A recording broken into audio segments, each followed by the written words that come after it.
para jamaah kaum muslimin wal muslimat rahimakumullah, ingat ieu teh engke jaga Baduy bakal jadi Kabupaten Baduy. Tambah kabupaten kedua Kabupaten Cigelis. Kabupaten katilu bakalna Kabupaten Gunung Kencana. Kabupaten kaopat bakalna Kabupaten Cibaliung. 4 kabupaten insyaallah bakal memenuhi persyaratan jadi provinsi. Jadilah engke Provinsi Ujung Kulon. Bakal aya Kodam Jaya 35. Tidinya bakal ngebentuk Banten 2. Ulah kaget engke bakal terjadi seperti eta. Iraha eta di mana geus timbul riwayat Syekh Yusuf anu nyaritakeun baheula teh dek ditumbangkeun Baduy teh. Ulah cek Syekh Yusuf. Kabeh kaget kunaon make jeung diulah. Keuna nyarahoeun orang Banten bahwa di urang teh aya orang purbakala. Mun di Amerika aya Indian, lamun di Kalimantan aya Eskimo, lamun aya Dayak, lamun di Garut aya orang Padukuhan, lamun di Banten aya orang Baduy. Baduy kebagi 3, aya Baduy Rohimah cek Syekh Yusuf, aya Baduy Rohyati, aya Baduy Rohmati.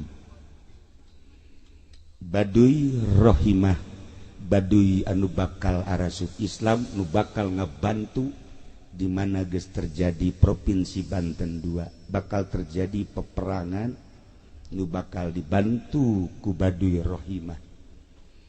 Baduy nu kadua adalah Baduy Rohayati, nu hirup antara mempertahankeun Islam jeung mempertahankeun aslina kabaduyan, yakni sok disebut tradisi. Nu katilu adalah Baduy Ruhmati, otomatis rohna mati. Istimewa Syekh Yusuf ngomong teh hampir-hampir teu kaharti ku urang. Sugan teh manu katilu teh Baduy Rohmati, horeng ruh mati. Ruhna geus teu bisa diganggu gugat. Nu pertama berjuang asup ka lembur Baduy. Ieu adalah seorang utusan Banten nu sok disebut Wijaya, nu pernah basantren nyana ka Jawa Tengah ka Jawa Timur, memperjuangkan Islam asup ka nagara. Padahal geus dilarang ku karuhun Banten ulah waka heuladan Wijaya. Kulantaran nyana boga titipan ti guruna kudu diperjuangkeun bae. Nyana terus berjuang, ternyata gelutlah nyana jeung oray. Rupana rupa oray tapi di dieu nama ke mahkota kerajaan. Tidinya terus jana berjuang memperjuangkan Islam, tapi Allah belum menghendaki. Nah iyalah tumbanglah nyana. Di ditu aya kuburana di Baduy. Maka orang dia kudu menghargai jeung menghormati sebab nyana pejuang Islam. Nu engke bakal aya nu berjuang di tetesan ti Syekh Yusuf, berarti teh Syekh Maulana Hasanuddin ketika Banten 2 geus berdiri. Lamun urang geus aya ngadenge Kodam 35 Banten 2 Ujung Kulon kakarak bakal timbul tetesan Syekh Yusuf nu nyana nyekelan wasiat. Nyana nyekelan wasiat bakal numbangkeun Baduy anu boga ilmu pucuk umun. Ilmu pucuk umun diakui ku ilmu Banten, istimewa luar biasa. Kitulah para jamaah kaum muslimin wal muslimat rahimakumullah, nu mantak lamun ku Syekh Yusuf harida ditumbangkeun Baduy, urang moal nyaho kos kumaha bentuk Baduy, kos kumaha nu asli, kos kumaha anu di kakina, kos kumaha anu patengahanana, jeung naon anu dilaksanakeun anak urang lamun nyaritakeun Baduy. Masyaallah karim, horenganan penuh ku unik-unik. Nyaritakeun tentang Baduy aya di ilmu thariqah, moal kaluar ti ilmu thariqah Banten, ngabeberkeun tentang perjuangan Islam di Banten nu bakal diteruskeun engke lawanna. Rupa-rupa aya 3 lawan engke bakalna. Salah satu Baduy Rohimah nu bakal babarengan jeung urang berjuang numbangkeun Baduy eta. Kitulah para jamaah kaum muslimin wal muslimat rahimakumullah, luar biasa. Percaya tuh percaya nyanggakeun sadaya-daya. Hanya jelema-jelema petapa lah anu nyaho kana lalakon seperti eta. Insyaallah engke bakal bukti. Sejarah jalan ka dieu ge memeh dibangun, kula bener mah geus nyaritakeun 5 tahun memeh jalan dibangun. Waktu kula nyaritakeun ke bakal aya jalan ka Citorek dirage. Engke bakal aya jalan dipaksakeun ka Baduy. Ketika jalan eta geus aya, walaupun kukumaha tetep bakal aya gerage ngan kazamanan jeung henteu lain urusan urang.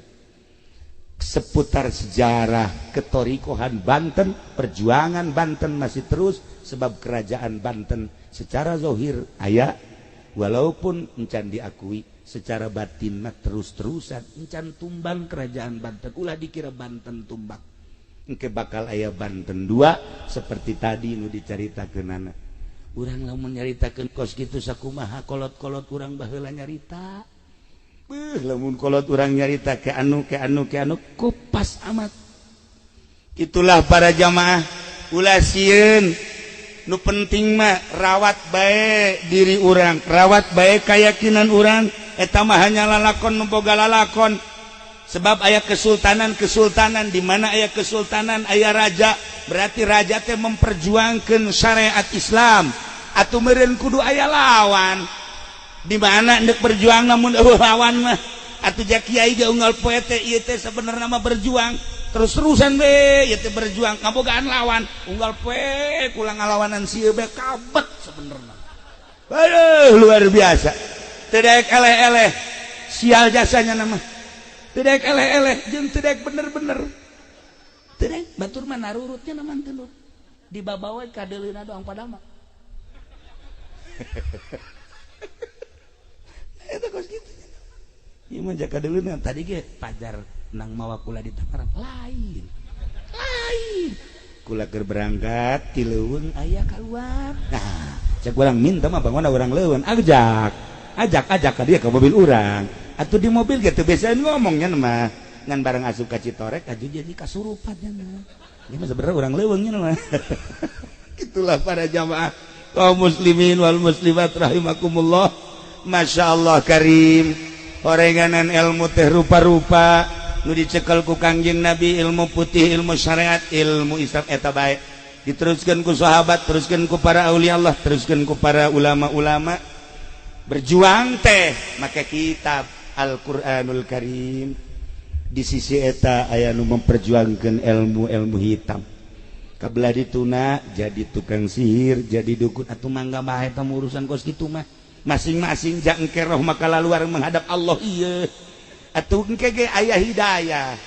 Ya urang Baduy emang henteu loba kuari anu asup Islam ja loba. Tapi di samping lobana urang Baduy nu asup Islam, kapan urang-urang ge loba nu asup ka Baduy. Henteu bisa katahan tah kos kitu mah. Ja urang Tangerang ge aya anu kasulitan segala rupa. Susah bae cenah hirup aing ye daripada hese saat daripada mararat memaning hese sakarat geus aing mah maning ka Baduy bae nyoplokeun iman emang teu saeutik kitu anu ada suka Baduy nyoplokeun iman cak itu geus ngadengekeun Al-Qur'an ngadengekeun hadis ngadengekeun pangajian tetapi dicoplokeun hidayah endahan nyokot ilmu ti ditu tapi urang Baduy jarang ngadengekeun urayaan Al-Qur'anul Karim jarang kapanggih jeung kiai tetapi aya nu pernah ngimpi kapanggih jeung kula ngimpi cenah kapanggih jeung sosok waliullah kabelah dieuna ngimpi kapanggih jeung Kangjeng Nabi akhirna nyana asup Islam hidayah mah mahal urusanana Gusti Allah innaka latahdi man ahbabta walakinnallaha yahdi may yasha teu bisa dicekelan ku kiai da Kangjeng Nabi jadi boga hidayah nu boga hidayah mah Gusti Allah subhanahu wa ta'ala. Nah urang pula mah lamun inget ka ilmu-ilmu kos kitu aya tah jelema ye nu katipu juga tipu ilmu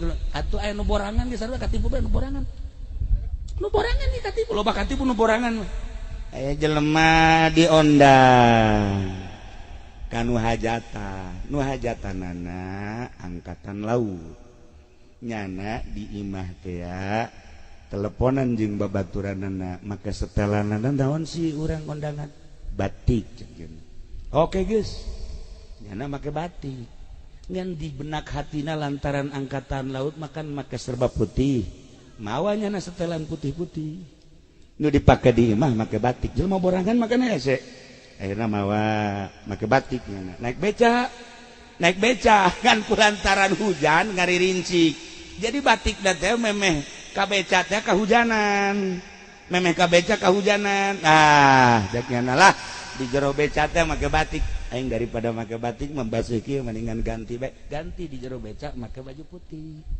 jadi batikna dikataskeun nya make putih begitu datang kan hajat deuk magrib datangna ka dinya dukang beca teh apan ai hujan mangaririncik ditutupan hareupna begitu dibuka kaget tadina make batik kuari make putih-putih ngajoak pocong sakala teteh bunga beca mah blon atuh kaget kabeh emang pocong iya pocong sakena pocong tadi keur asup ka beca mah make batik kuari make putih-putih tah eta kan borangan mah kos kitu ieu ge tah teu meunang manggih kokorosakan padar pocong bae hujanna dibere ku kula wiridan ya wiridkeun sholawat sapeting 444 nya geus kolot geus kaambe ieu na geus bau kuburan cek kula teh geus bal ka mamana deui baca cek insyaallah lah wiridan jam sabaraha cenah ke jam 12 ka ditu atuh ai wiridan mah insyaallah di wirid ku nya kabeneran beurangna teh saya nu paeh beurangna tadi teh saya mau tatanggana nya mikirna mah sholawat ya aing dibaca kumaha mun aya pocong sholawat mah ini khusuk kumaha geus kolot kieu masih kena borangan kena bae. Masyaallah. Begitu dibaca kakaraki menang 3 doang geus culak-cileuk bae. Aya pocongnya. Aya pocong. Geus culak-cileuk bae. Ya Allah, eta nu borangan mah kos kitu teh nu borangan mah kabeneran. Aya budak nyekel ucingna di kongkorongan ku kantong kerese. Di dinyana ditendeunan batu korotak mun leumpang kokorotakan kan. Eta leumpang deui di hareupeun lawangnyana atuh langsung karak menang 11 doang sholawat dibuka ku jana langsung nangkep pamajikanan cek pamajikanna kunaon ka haji ngomong cenah pocong di mana itu kokorotakan bae ditangkep kencengnya sa pamajikanana cek pamajikanna tek unggal peuting gitu teh pocong pamajikan mah kos kitu bae sia teu meunang bae urang wiridan haju ditoelan bae. Nah, tapi di situ tamai di dia mah lebih parah sebenarnya. Para jamaah kaum muslimin wal muslimat rahimakumullah, nailah rahmat Kangjeng Nabi nyorot ternyata rahmatan lil alamin, kasorot ka unggal lembur, kasorot ka unggal daerah. Mun lain rahmat Kangjeng Nabi nyorot ka dieu moal bisa kieu. Berarti di diri urang aya nur Allah, aya nur Kangjeng Nabi. Tinggal nyingkapkeunana bae sing bisa. Abeh nur ilahi jeung nur Kangjeng Nabi bener-bener karasa ku urang. Kanyahoan geus karasana kumaha? Kanyahoan geus karasana pinuh ku adab, tata krama jeung daek ngalaksanakeun syariat. Ketika jelema aya tata kramaan bagus sesuai jeung Al-Qur'an, sesuai jeung hadis, ngalaksanakeun syariat, salatna, puasana, zakatna, hajina, mun nyada geus nisab eta berarti nur Kangjeng Nabi na geus kaciri. Tinggal ngabongkar rasana supaya karasa Kangjeng Nabi kurang hadirna di hate, supaya karasa nur Gusti Allah karasa di hate. Nah etalah supaya dibongkar, diperdalam deui. Kula mengamati di dia luar biasa. Di dia teh seakan-akan kos kerajaan, kos kesultanan. Lantaran geus aya adab-adaban. Mun urang nyaritakeun benda kerep Cirebon di pangjumaahan teh ieu barisan leluhur kiai. Barisan kedua ustad. Barisan katilu ieu adalah kitu bagian anak-anak. Barisan kaopat masyarakat tokoh. Barisan kalima dan selanjutnya. Ketika kiai ieu encan hadir nuanieun ieulah Cirebon kesultanan. Cirebon benda kerep Kiai Soleh, Mbah Soleh, Kiai Muslim, Kiai Kaokab, Kiai Zaini nu bapak kolot kula masantren di ditu.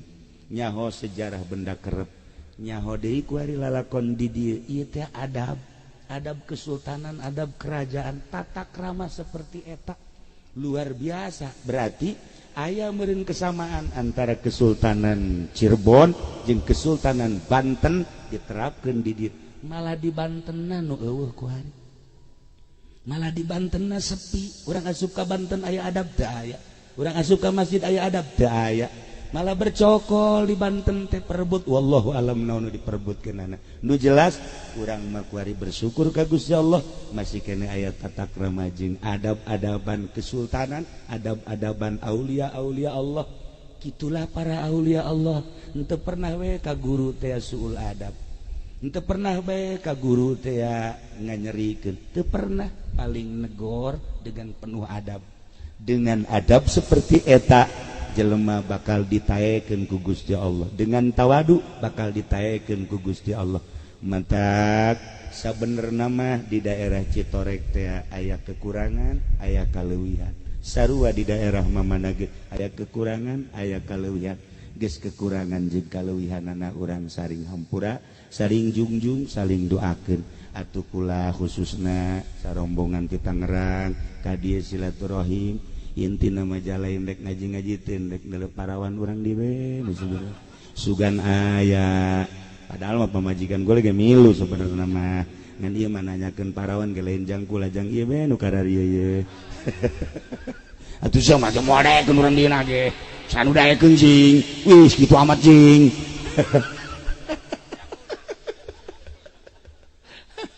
itulah para jamaahnya jadi silaturahim antara kula jeung sarombongan jeung urang dieu ulah aya hijab ulah aya sekat kula urang dieu sarua pada makhluk Allah Subhanahu wa taala pada umat Kangjeng Nabi Muhammad sallallahu alaihi wasallam mudah-mudahan